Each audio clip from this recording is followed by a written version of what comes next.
Hello everyone and welcome to my channel. Today we're diving into a topic that affects all of us. How to react when someone disrespects you in public. Whether it's an inappropriate joke, a rude interruption, or an attempt to humiliate you, these situations can be incredibly frustrating and embarrassing. But don't worry, because in this video, I'll give you practical tools to handle these situations with confidence and earn the respect you deserve. Before we begin, I'd like to ask you to hit that like button and subscribe to the channel if you haven't already. It really helps me grow and bring you more quality content like this. So let's start with a question. Have you ever felt belittled or ignored in a group conversation? Or maybe you've been interrupted while talking about something important to you? Well, know that you're not alone. These situations are more common than we think, and often they don't depend on us, but on the behavior of others. Let's explore together the reasons why some people tend to disrespect others in public. Insecurity. Often those who try to put others down do so to feel more important or to hide their own insecurities. Habit. Unfortunately, in some environments, disrespectful behavior may have become the norm. Lack of awareness.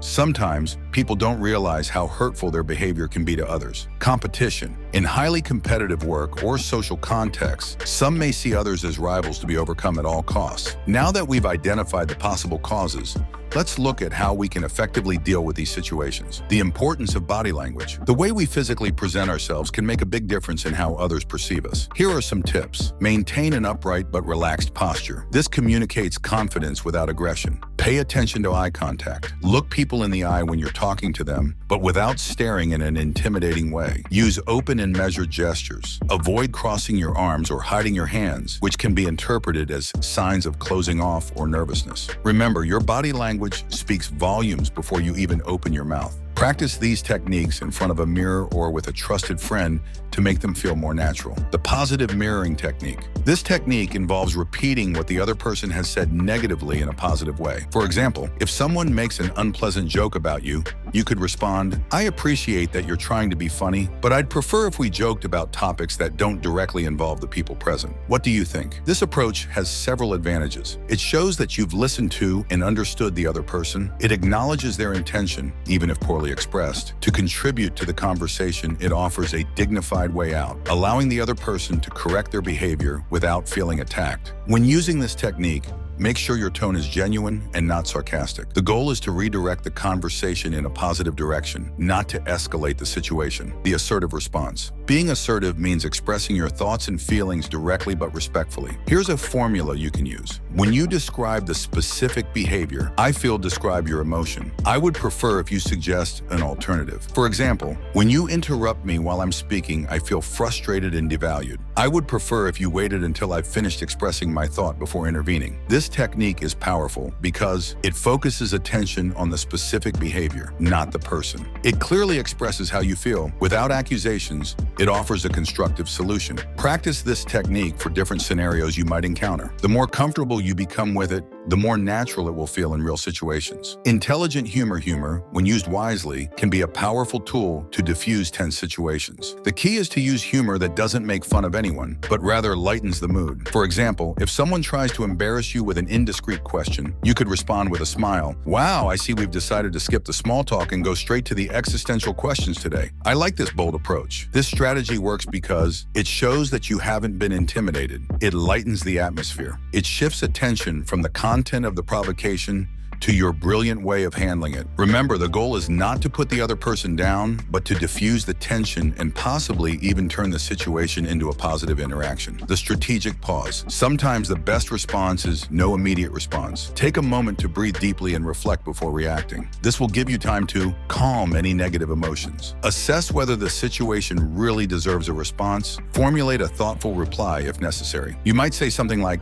"That's an interesting question. Give me a moment to think about how to best respond." This technique is particularly useful when you're caught off guard or feel your emotions rising. It prevents you from saying something in the heat of the moment that you might regret later. The perspective shift. This technique involves reframing the situation from a different point of view. If someone makes an offensive comment, you could respond, "It's interesting that you see it that way. I wonder what led you to form this opinion. Have you had personal experiences that influenced it?" This approach shows maturity and open-mindedness, shifts the conversation to a more reflective plane, can lead to a deeper and more constructive discussion. By inviting the other person to explain their perspective, you're not only showing that you're not rattled by their comment, but you're you're also opening the door to a potentially enlightening conversation. The strategic alliance. If you find yourself in a group situation where someone continues to disrespect you, seek allies, not to create conflicts, but to have support. You could say something like, "Mark, I noticed you also seemed perplexed when Luke made that comment. What do you think?" This can make the person behaving disrespectfully feel isolated. Create a common front of respectful behavior. Encourage others to speak out against inappropriate behavior. Be careful not to create an us versus them dynamic. The goal is to promote a respectful environment for everyone, not to gang up on someone. Always remember, true respect starts with ourselves. If we treat others with respect and dignity, even when it's difficult, we're laying the groundwork to receive the same treatment. The power of vulnerability. Sometimes showing a bit of vulnerability can be a powerful way to address disrespect. If someone makes a hurtful comment, you could say, "You know, that comment actually hurt my feelings. I'm sure you didn't mean to, but I wanted you to know how it affected me." This approach shows emotional intelligence and maturity, often catches the other person off guard, as they might not have expected such an honest response. Creates an opportunity for genuine connection and understanding. Remember, vulnerability is not weakness. It takes strength to be open about your feelings, and it can often lead to more authentic and respectful interactions. The redirect. If someone is persistently disrespectful, sometimes the best approach is to redirect the conversation entirely. You could say, "You know, I think we've gotten off track here. Wasn't the original topic?" Or, "I'm curious to hear what others think about insert new related topic." This technique shifts focus away from the disrespectful behavior, gives others a chance to contribute positively to the conversation, allows you to maintain control of the situation without directly confronting the disrespectful person. The broken record technique.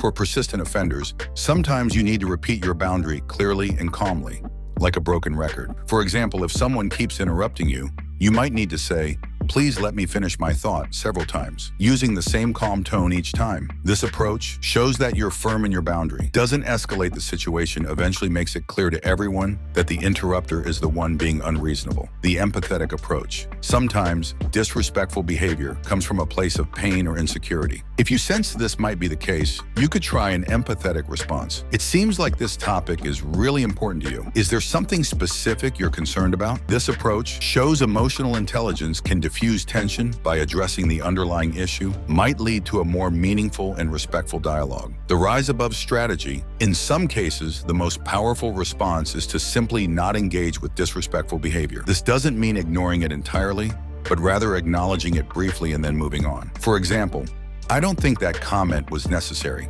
Anyway, as I was saying," this strategy shows that you're not easily rattled, denies the disrespectful person the attention they might be seeking, allows you to maintain your dignity and control of the conversation. Before concluding, I want to emphasize an important point. If you constantly find yourself in situations where your value isn't recognized, it might be time to reevaluate your environment. There's nothing wrong with distancing yourself from people or situations that continue to disrespect you despite your efforts. In conclusion, remember that earning respect is a process. It requires patience, practice, and above all, respect for yourself. Don't expect immediate changes, but be consistent in your approach. And what about you? Have you ever faced similar situations? How did you handle them? Leave a comment below to share your experiences or to let me know which of these strategies you think you'll try. If this video has been helpful to you, don't forget to like and share it with anyone you think might benefit from it. Subscribe to the channel so you don't miss upcoming videos on personal growth and practical psychology topics. Remember, respect is not just about how others treat you, but also about how you treat yourself and others. By consistently applying these strategies and maintaining your own standards of respectful behavior, you're not only improving your immediate interactions,